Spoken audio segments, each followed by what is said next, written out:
Olá! Sejam todos muito bem-vindos ao Espaço das Emoções. E nós estamos hoje com um ambiente diferente, com uma pessoa diferente. Para quem não me conhece, eu sou a Caína Ferretti, do Espaço das Emoções. Eu sou o Rodrigo Ferretti, do Espaço das Emoções. E hoje nós estamos aqui com o Alan Pimenta, do Desenvolvimento de Líderes, do Papo de Líder e do Espaço das Ideias. Gente, o negócio aqui tá muito bom. Gente, Alan, fala um pouquinho sobre você, o que você faz, por que a gente trouxe você aqui hoje. A gente vai te fazer umas perguntas. Claro. Obrigado pelo convite, primeira coisa, né? Bom, eu venho fazendo um trabalho sobre desenvolvimento de lideranças. Eu tenho já mais de 20 anos aí trabalhando em grandes empresas, sou executivo numa grande empresa, trabalho na Natura há mais de 10 anos e estou fazendo também esse trabalho online, que é o Desenvolvimento de Líderes, que é um blog, e o Papo de Líderes, que é um canal do YouTube, um podcast que eu venho trazendo semanalmente alguns assuntos interessantes. Recentemente estamos com a série Produtividade e Liderança e falando bastante, tive convidados mais que especiais também no último episódio, né? E venho trabalhando essa questão de líderes, como que a gente trabalha a liderança, como trabalha aspectos relacionados à liderança, mais recentemente falando de produtividade, mas sempre trazendo o todo deste universo e como ajudar as pessoas a serem líderes melhores, já que esse mundo, o que a gente percebe é que se tivéssemos líderes melhores, talvez o mundo estivesse um pouco melhor, né? Olha só, por que a gente trouxe falar aqui, gente? Ele fala sobre liderança e produtividade, e na família, o que os pais são? Nada além de líderes, certo? Sim. Claro que é uma perspectiva diferenciada, mas são. E a questão da produtividade que a gente quer conversar principalmente com você hoje, né? Que a gente vê de queixas, principalmente das mães, porque a gente vê que as mães estão com as crianças pequenas em casa, trabalham fora, chegam em casa, tem que dar conta do marido, elas falam assim, do marido, da casa. Do marido. Depois vocês podem falar um pouco da perspectiva do marido, mas assim, colocando mesmo esse peso, esse cansaço, esse esgotamento com relação a tantas coisas para fazer, e elas demonstram-se angustiadas, elas demonstram-se ansiosas, porque não estão conseguindo conciliar tanta coisa ao mesmo tempo, o que é ao mesmo tempo, e da melhor forma possível, né? O que elas querem é fazer tudo da melhor forma possível, impecavelmente. Claro que a gente compreende que isso é um anseio que é válido, certo? Que é um sentimento que elas querem dar o melhor delas, certo? Sim. Mas elas estão sofrendo muito. E aí a gente queria que você falasse um pouquinho sobre essa questão de como que... Será que tem jeito das mães se organizarem de um jeito? O que será que elas podem fazer para poder aliviar essa dor que elas estão sentindo? Tanto sofrimento por não ter a sensação de que não estão dando conta, né? De tudo. Interessante. Quando vocês me convidaram para falar de produtividade para mães, eu pensei, Jesus, o que eu vou falar sobre mães? E aí eu comecei a perceber que as mães são pessoas. Tudo que você falou aí, você trocar mãe por gerente, valeu tudo. É exatamente igual. E ainda tem mãe que é mãe e gerente. Então, assim, ou gerente, ou diretor, ou coordenador, qualquer coisa do tipo. Que isso que você está falando é o mal do século, né? A gente tem muito estímulo, a gente quer fazer tudo ao mesmo tempo, a gente recebe demanda o tempo inteiro, a gente quer fazer tudo ao mesmo tempo. Então, uma das coisas que os pais, a mãe principalmente, que é quem acaba se envolvendo em mais coisas, primeiro princípio de produtividade é entender que não dá para fazer tudo, não adianta querer fazer tudo, não vai fazer tudo, ponto. E não sofra com isso. Existe uma lei que é a lei de Pareto, que eu não sei o quanto vocês já ouviram falar, o quanto as mães que estão nos ouvindo já ouviram falar, que é o seguinte: de tudo que você faz, 80%, 20% só de tudo que você faz é o que vai dar 80% do resultado. Ou seja, são muito poucas as coisas que vão realmente influenciar no seu resultado. Isso serve para tudo. 20% do que você come é o que te engorda, 20% do que você compra é o que acaba com o seu orçamento. Isso vale para tudo na vida. E a mesma coisa na casa da gente. É 20% das coisas que a gente faz que realmente fazem a vida melhor, realmente fazem a diferença para a família. Então, assim, primeira coisa, quais são as coisas realmente importantes que precisam ser feitas? quanto que aquilo ali, os demais eu vou abrir mão e está tudo ok de abrir mão. Ah, mas se alguém me perguntar sobre tal coisa, se alguém me perguntar, beleza. Eu tenho que estar em paz comigo mesmo, com as minhas escolhas. Isso vale para a mãe, para o pai, para o filho, para todo mundo, para todos nós, né? É o mal do século. A gente quer fazer tudo. A gente está sempre parece que a gente está sempre devendo, né? E na verdade é só fazer escolhas e ficar em paz com as escolhas. Esse é o início de tudo. Né? Parece simples, mas não é. Fazer escolhas é muito difícil. É porque é tão importante isso. As pessoas são cobradas a assumirem tantos papéis e tem que ser tão boas em cada coisa que façam, e que essas super pessoas se sentem assim inapropriadas para cumprirem de forma perfeita tudo aquilo que a vida pede. Sim. Né? Sendo que se as pessoas dessem conta de serem simplesmente pessoas, tudo fluiria no ritmo natural das coisas. Né? Com certeza. E o que eu percebo, assim, às vezes é que a mãe, ela quer dar conta de tudo, quer proteger a criança do mundo, quer ter a casa maravilhosa, sendo que é uma casa que, principalmente quando é o primeiro filho, é uma casa que recebeu uma criança. Uma casa que recebeu uma criança tem que ser uma casa para a criança.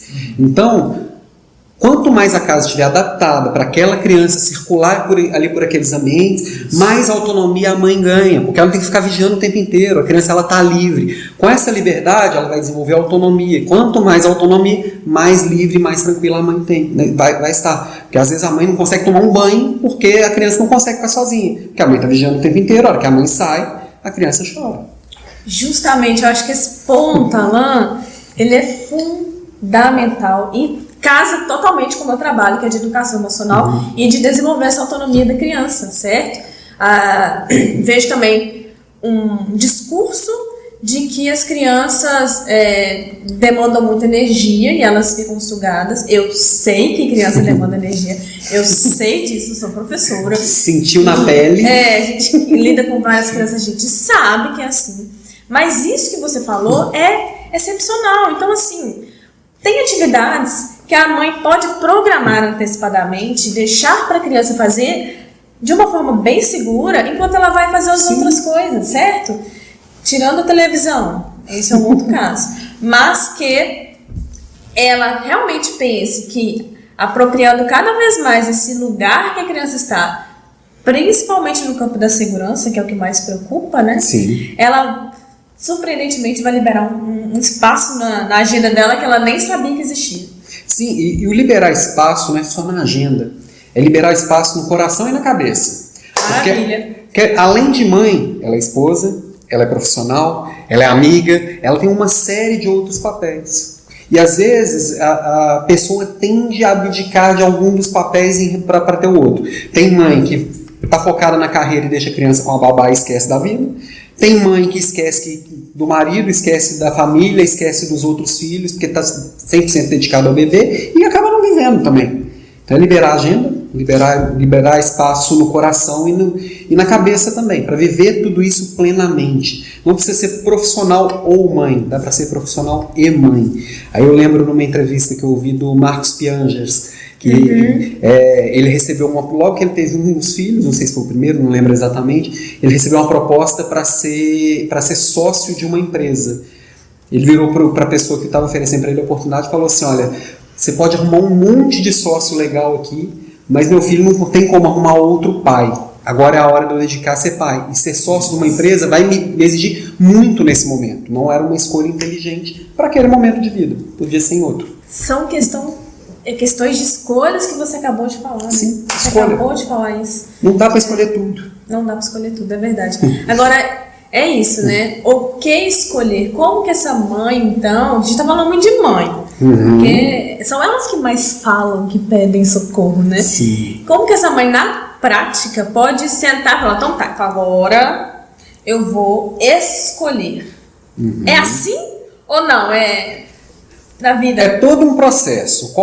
Desconfie de qualquer solução mágica que existir. Tudo que envolve mudança envolve dor e envolve processo. E tudo tem que ser construído tijolinho a tijolinho. Então, assim, Não vai ser do dia para o outro que ela vai falar, eu não vou fazer mais isso, vai ficar em paz com isso. Ela vai sentir falta do que ela desescolheu. Tudo que ela fala sim, ela fala não para um monte de coisa. Não dá para falar sim para tudo.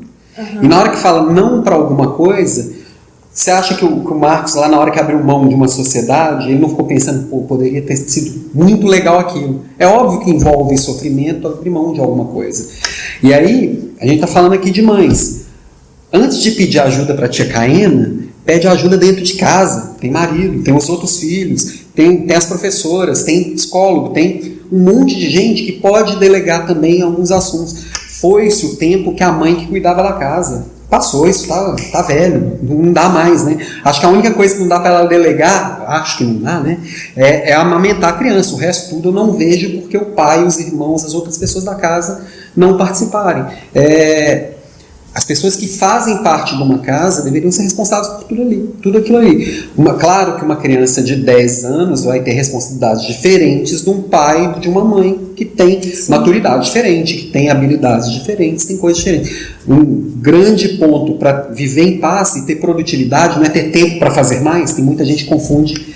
Produtividade vou liberar espaço na agenda para fazer mais. A tecnologia trouxe muita produtividade para todo mundo. O que a gente fez com o tempo livre? Trabalhou o triplo. E aí não é para isso. A gente tem que ter tempo livre para fazer o que é relevante para a gente. E uma das coisas mais importantes da produtividade é delegar com inteligência. Abrir mão do que não precisa ser feito, ficar em paz com a escolha que deixou de lado para poder viver plenamente o que escolheu e envolver as pessoas nas coisas que precisam ser feitas para que fique equilibrada a balança, né? Mas parece que assim, uma coisa importante de acontecer nos dias de hoje é a busca desse equilíbrio. Porque às vezes a gente vê também as coisas muito polarizadas. As mães carregando um sentimento de culpa tremendo, porque carregam muitas vezes a crença de que para ser boa mãe, ela tem que se matar com tudo aquilo que ela faz. Ser mãe quase que vem junto com a palavra sofrimento. Mas por outro lado, tem outras mães também que deram conta de delegar muito. Só que delegaram tanto que elas nem participam da educação dos filhos. Então, ok, tem que ir para a academia, tem que trabalhar, tem que ir um tanto de coisas. Mas tem que ser mãe também. Mas se escolheu ser mãe, tem que participar da educação do filho. Por favor. Então, o ponto de equilíbrio é isso. É ter uma maternidade, uma paternidade que seja prazerosa e participativa, sem perder a individualidade, né? Mas ao mesmo tempo encontrando aquele ponto de conseguir estar com os filhos. A educação só vai ser possível se você também reservou um tempo para isso. Justamente. Olha só, a primeira infância, que vai até os 6 anos, gente, ela passa muito rápido. Sim. E a fase, é a fase que mais desgasta fisicamente essa mãe, de atenção, porque a criança está ali, né, descobrindo o mundo, né, com as mãos, com o corpo, então desgasta. Mas as mães e os pais precisam lembrar que vai passar e vai passar rápido. Agora, outra coisa que eu queria que homens falassem, porque uma coisa que a gente estava conversando muito, e o Marcos Piangeles fala disso, que é o seguinte: delegar com inteligência, tá? Então, as mães, o que eu já observei, ela, muitas vezes, foram situações em que a mãe tinha que fazer alguma coisa, vestir uma blusa numa criança, trocar a fralda, coisas práticas, e ela pede o pai. E aí, quando o pai vai fazer, ela chega nervosa e fala: mas não é assim que faz, mas você não sabe fazer. E aí causa toda uma situação de estresse, com certeza, mas a questão esse delegar, como que é verdadeiramente esse delegar livre, sabe? Olha, eu vou deixar o pai fazer, mas eu vou deixar o pai fazer do jeito dele. Não tem que ser do meu jeito. Esse é um ponto que pega muito, que delegar pode ser confundido duas coisas. Primeiro, isso acontece nas empresas todo dia também, tá? O tempo inteiro. Na hora que eu te peço para fazer algo, eu tenho que entender que aquilo não vai ser feito do meu jeito. Não interessa se é melhor ou pior, vai ser de outro jeito que não é o meu. E eu tenho que estar em paz com isso. Muita gente fica querendo controlar o processo inteiro. É mais fácil eu pegar e fazer do que ficar querendo controlar ou ficar criticando. Esse não é delegar com inteligência. É mais fácil no primeiro momento, né? E tem gente que também, o oposto disso é o delargar. Que eu pego e te dou para ali, assim: Rodrigo, troca a fralda aí para mim. E sai de perto. Mas nunca troquei uma fralda na minha vida. Me ajuda. As primeiras eu vou precisar de ajuda. Eu não tenho habilidade para isso ainda. Eu tenho que ter uma instrução básica aí a partir disso eu fazer do meu jeito. Delargar. Então assim, delegar não é delargar, larga para lá e se vira para lá. Agora, uma outra coisa que me veio aqui também, de fazer um monte de coisas, você falou da gente, dos meninos, vocês meninas, eu trabalho numa empresa que tem muitas meninas, lá na Natura, é uma empresa que majoritariamente é feminina, e uma coisa que as mulheres em geral têm a ilusão de que sabem fazer multitarefa. O ser humano não sabe fazer multitarefa. A gente se engana achando que faz. Eu acho que a mulher até tem uma habilidade muito maior que nós, homens, de alternar entre as tarefas melhor. Mas o multitarefa, ele sempre vai baixar a sua produtividade, sempre vai baixar a qualidade do que você faz. Que é o que a gente estava falando agora há pouco, de fazer a escolha e mergulhar naquela escolha e fazer aquilo que você está fazendo plenamente. Viveu agora. Sempre vivendo agora vai ser mais pleno. Inclusive essa fase da criança, antigamente a gente vivia 60 anos. A gente tinha 12 para ser criança e 40 e poucos para ser adulto. Hoje a gente vive até os 90, 100. A gente continua tendo os mesmos 12 para ser criança. E às vezes a gente fica querendo que a criança se torne adulto o quanto antes. Não, deixa ela ser criança. Porque essa fase é curta. E curta essa fase. Não deixa passar não, porque passa. E depois não tem volta. Cada momento da sua vida você tem que viver ele plenamente. E os pais têm que viver isso plenamente com os filhos também. Porque vai passar. É uma fase que vai passar. Qual que é o principal obstáculo, Alan, que você percebe que as pessoas têm na hora de priorizar aquilo que é importante, na obtenção de mais tempo para aquilo que mais precisa? Tem uma confusão muito grande entre urgente e importante. Antigamente não, ainda se usa muito uma matriz que chama matriz de Eisenhower, que é uma matriz que você coloca urgente e importante. E aí você fala assim, sempre foca naquilo que é urgente e importante ao mesmo tempo. Eu não gosto muito dessa matriz. Eu gosto do conceito do Christian Barbosa, que é o da tríade do tempo. Ele divide em 3 tipos de tarefa, o que é circunstancial, o que é urgente e o que é importante. Mas não pode ser urgente e importante ao mesmo tempo? Não, se você tivesse tratado como importante, ele não tinha ficado urgente.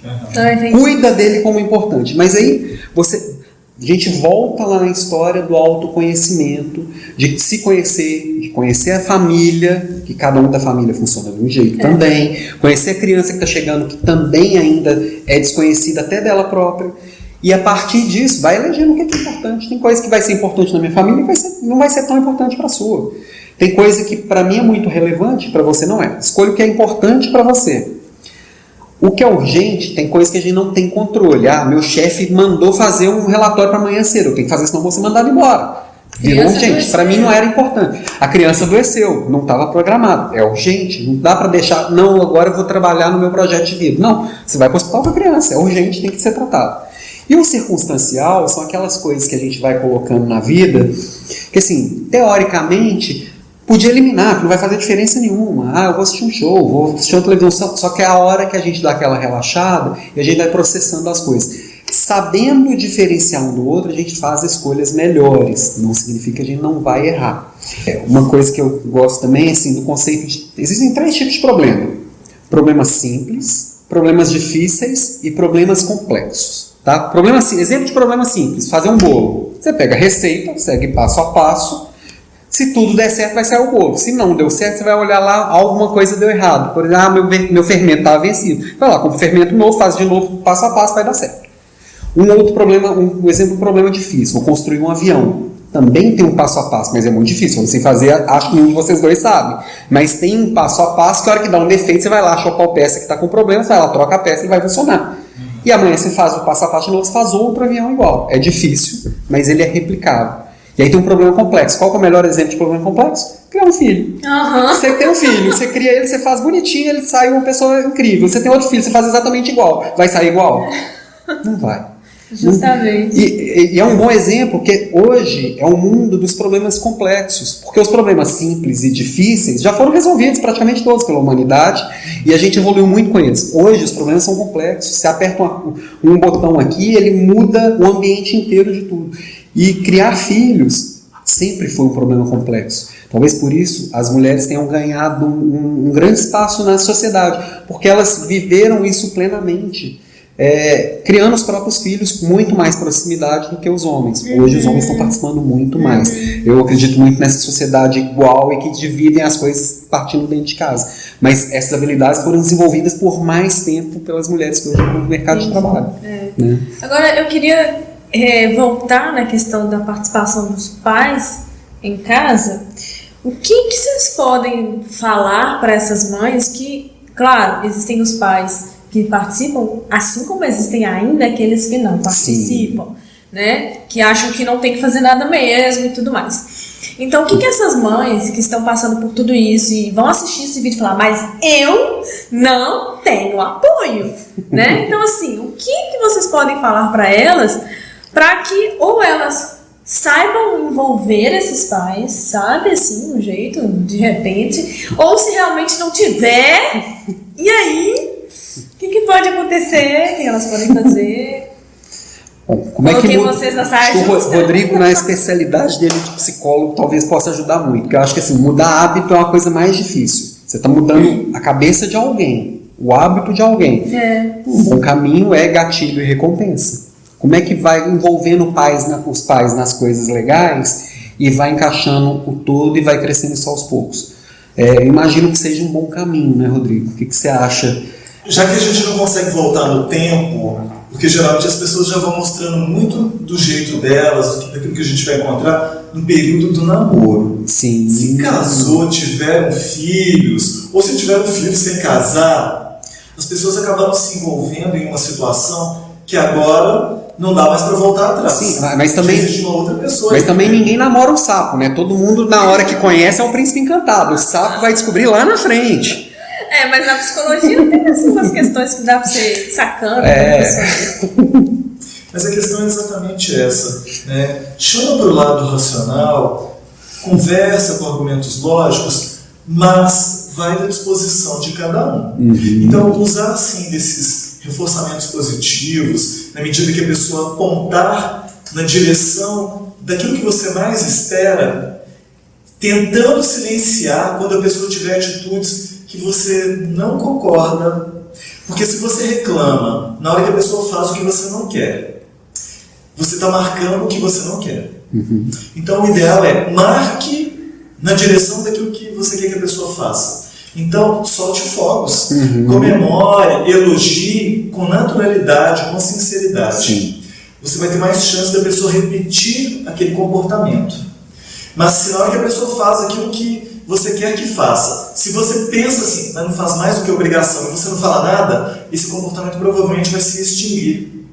Então, aquilo que você quer que cresça e se mantenha, marque, elogie, reforce. Aquilo que você quer que cesse, aqui, para de falar, não toca no assunto. Quando fizer certo, elogia. Se fugiu, se pisou, aqui, silencia, deixa para lá. É mais suave. As pessoas funcionam muito mais com base no reforçamento, no elogio e tudo. Elas se sentem lisonjeadas, reconhecidas, vão tender a repetir mais. Verdade. É um caminho. A conversa é sempre o melhor caminho, né? Conversa, transparência e a confiança. A coisa acaba fluindo, né? Gente, mas já deve ter passado muito tempo, não tem a menor noção de tempo, mas a gente agradece muito Obrigado você pelo ter convite. vindo, inaugurando aqui a nossa sala do Opa! Espaço das Emoções. Alan, fala um pouquinho então lá do Espaço das Ideias, o que vocês fazem lá, como é que é o negócio lá. O Espaço das Ideias é uma escola de criatividade aqui em Belo Horizonte.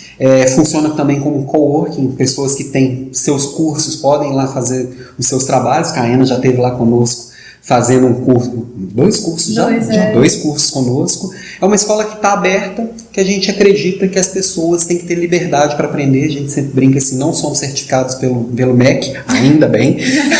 E a ideia é que a gente agregue ali conhecimentos de todos os tipos, né? A gente tem curso desde aquarela até bolsa de valores, tem uma gama gigantesca de assuntos. Qualquer assunto é bem-vindo, desde que torne a pessoa melhor do que ela é hoje. E dia 15 nós estaremos lá, dando um curso Como Lidar com as Emoções dos Seus Filhos. As inscrições estão abertas. Espaço das Alan, Ideias. muito obrigada, viu? Obrigado pelo Muito convite. obrigado, Ana. Contem sempre comigo aí. Chamaremos vocês mais vezes. Depois a Débora também aqui. Beleza. Até mais. Tchau, gente. Tchau.